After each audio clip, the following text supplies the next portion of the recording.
Welcome to the Weekly Homicide Report, the weekly program where we talk about all the people that needlessly died at the hands of another person. Now, this is the year-end edition, and I'm doing it on the 1st, so it's possible some of these numbers change if cities update their numbers after the point at which I looked at them. So let's take a look at this week's graph. Chicago added 13 homicides and finishes the year with 691, over 100 less than they had last year. Philly had 12 and finishes 2022 with 514, their second highest year after last year's 562 murders.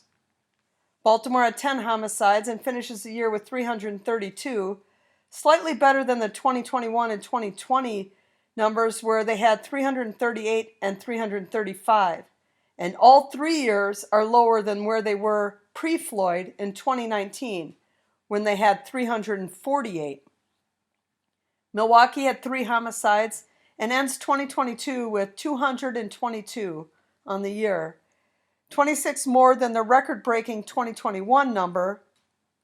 82% of the victims were black, 90% were shootings, and charges were filed in only 38% of them. DC added 3, breaking that 200 mark for the second year in a row. Back in 2002 and 2003, they were also in the 200s, but from 2004 to 2020, they were in the 100s. And their best year in that span was 2012, when they had only 88 homicides. Minneapolis had another homicide and ends the year with 84. I still don't know if I trust their numbers, but that's what they're providing at the time, so that's what we're going to go with. A few more final counts for 2022, at least at this time. New York City, 405, Birmingham, 149, San Francisco, 55, Rochester, New York, 76, Kansas City, Missouri, 282, and Portland, 96. Most cities don't have their final numbers posted, and all of these may change over the next few days. There were 12 mass shootings. I covered some of them. We finished 2022 with 648 mass shootings, second only to last year's 690. And of course, there's always some on New Year's Eve. This year in Phoenix, Arizona, and Mobile, Alabama. A total of 18 victims with 1 death in those two.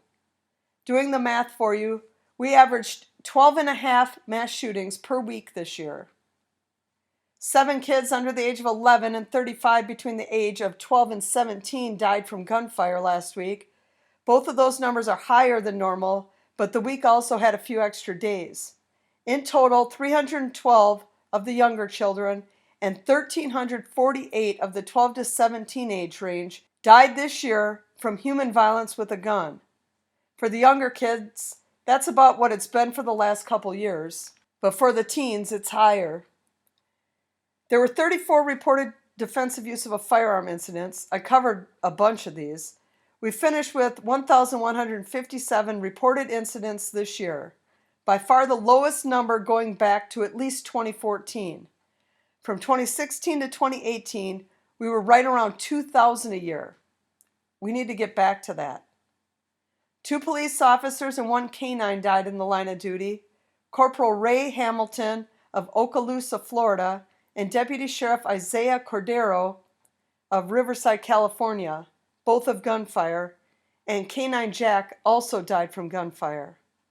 In all, 228 officers died in the line of duty in 2022, 64 by gunfire, and 25 canines also died in the line of duty, 11 by gunfire.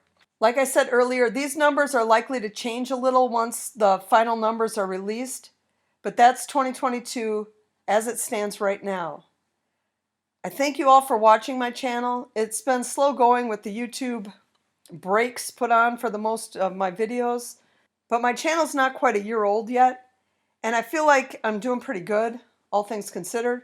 So thanks again for joining me this year, and hopefully my second year gets even better.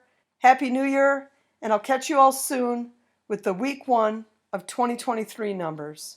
Support this channel and pick yourself up some original crime-related apparel. Look for the link in the description.